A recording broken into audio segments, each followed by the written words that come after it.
Day 6 of prep series. కడుపు ఖాళీ చేసుకొని మన వెయిట్ వచ్చేసి 54.20. అండ్ అండ్ ఈరోజు మనం లేవడం చాలా లేట్గా లేసాం. అండ్ ఈరోజు మన ప్రీ వర్కౌట్ వచ్చేసి 3 బనానాస్ వేసుకొని, అండ్ ఈరోజు మనం ఇన్స్టిట్యూషన్కి పోవట్లేదు అండ్ మనం హాలిడే పెట్టేసాం ఈరోజు.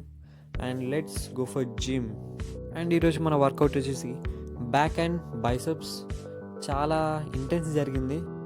అండ్ వర్కౌట్ అయిపోయిన తర్వాత మనకు చాలా పనులు ఉన్నాయి. ఇన్స్టిట్యూషన్కి ఎందుకు పోలేదంటే, మనం ఈరోజు ఇంటి నుంచి పిలుపు వచ్చింది. అసలు ఇంటి నుంచి పిలుపు రాకపోతేనే మనం ఆగాం, అండ్ ఇప్పుడు వచ్చింది అసలే ఆగాం. మన ఫిజిక్లో అండ్ మన బ్యాక్ కొంచెం లోయెస్ట్ పాయింట్ కాబట్టి దాన్ని కొంచెం ఇంటెన్స్గా ట్రైన్ చేసాం.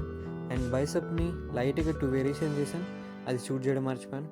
అయిపోయిన తర్వాత ఇంట్లో చాలా వర్క్స్ ఉన్నాయి. అండ్ మనం మార్నింగ్ కుక్ చేసుకోలేదు, కొంచెం లేట్ అయిందని జిమ్కి. అండ్ మన బ్రేక్ఫాస్ట్ వచ్చేసి ఎగ్ ఆమ్లెట్ అండ్ ఒక పీనట్ బటర్తో యాడ్ చేసాం. తినేసి ఒక న్యాప్ వేసేసి అండ్ స్లోగా లేచి మనం మన లంచ్ తినేసాం. 5 eggs అండ్ రైస్. అండ్ తినేసి మనం ఇక రెడీ అయిపోయాం ఇంటికి వెళ్ళడానికి. అండ్ మనకు కావాల్సినవన్నీ మన సామాన్లన్నీ బ్యాగ్లో వేసుకున్నాం. అండ్ లెట్స్ గో ఫర్ ఇల్లు. బస్సులో జర్నీ రికార్డ్ చేద్దామంటే అన్నీ తొక్కేసేటట్టున్నారు. ఇదిగో ఆటోలో జర్నీ. అండ్ జర్నీ అంతా అయిపోయిన తర్వాత వచ్చి రాగానే మన స్ట్రెస్ తగ్గించడానికి ఇదిగో ఈడొచ్చాడు.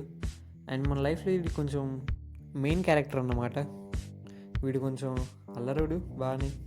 అండ్ వీడితో ఇలా ఆడుకునేసరికి మన లంచ్ టైంలో రోటీ స్టార్ట్ చేసాం అండ్ చికెన్ కర్రీ. అండ్ రేపు మన లెగ్ డే కూడా వర్కౌట్ చేపిస్తా. అండ్ ఈరోజు కింద ఉంటా. Bye piece.